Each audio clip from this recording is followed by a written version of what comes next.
Bonjour enfants.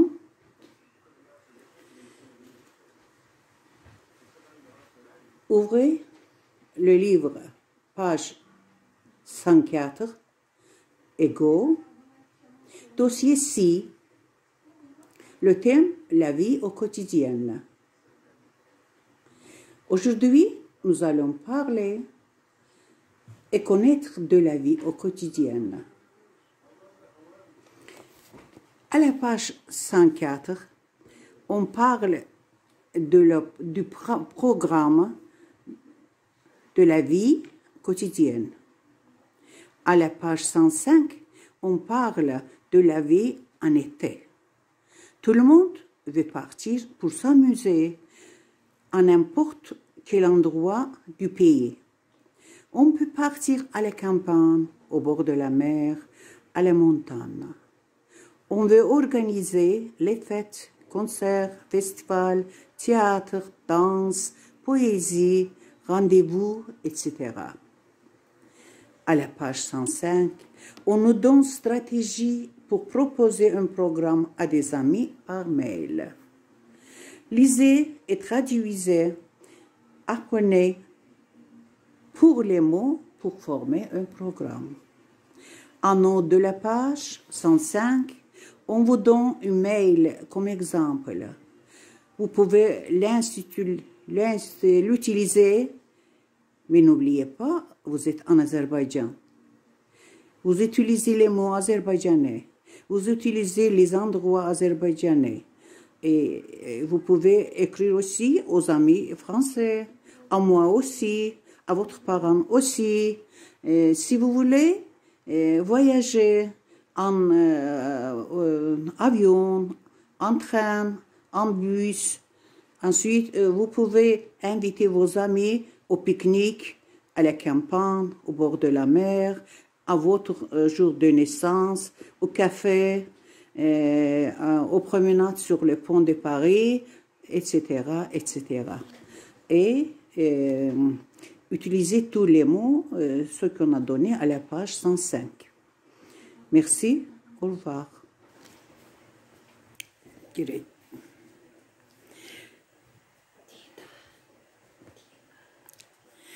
Nous avons aujourd'hui un colloquium. Pour le colloquium, nous s'exerçons sur les exercices. Ouvrez Ego 114 et regardez exercice numéro 1. Parlez de ses goûts culturels. Là-bas, on nous donne le paysage, le portrait, et vous lisez la description du tableau et relevez les mots relatifs.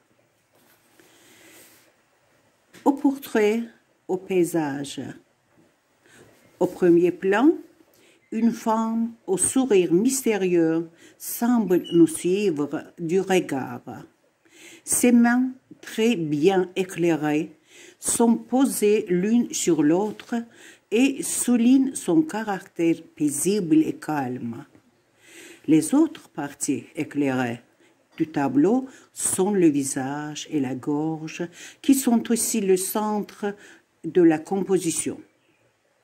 Derrière la femme, on voit un paysage, des vallées, un fleuve avec un pont, des chemins qui guident le regard jusqu'au fond de l'image. Le paysage paraît flou, puis on s'éloigne, puis il se fond dans une sorte de brume jusqu'aux montagnes qui se confondent avec le ciel. Les couleurs sont dessus pour les yeux, tous pour les yeux. Il n'y a pas de couleur forte. Avez-vous reconnu le tableau dont il s'agit? Qui est l'auteur? Fait-il partie des tableaux que vous aimez? Est-ce que vous avez connu le tableau? Le tableau est consacré à une femme. Réfléchissez, trouvez cette femme. Où se trouve ce tableau? Et comment s'appelle ce tableau? Qui est son auteur? Bon, Et deuxième exercice. Faites la description précise du tableau ci-dessous.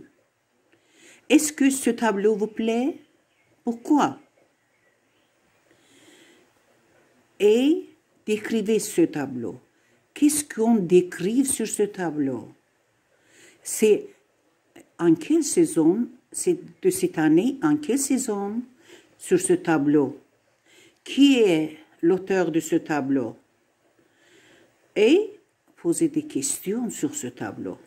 Et en bas, on vous donne l'interrogation. Utilisez ces questions et trouvez les réponses. Par exemple, transformez ces questions posées à un écrivain en question avec l'inversion. Et vous comprenez qu'est-ce que l'inversion? Où on utilise l'inversion? C'est de la grammaire, vous le savez. L'inversion simple, l'inversion composée. Bon. Pourquoi est-ce que vous avez choisi un fait divers comme point de départ de votre roman? Est-ce qu'il y a ici une inversion? Je vous explique, par exemple. Ici, on utilise « est-ce que ». Alors, ici, on n'utilise pas l'inversion, parce que ici, il y a « est-ce que ». Et les autres, dans les autres questions, vous allez me l'exprimer. Merci. Au revoir.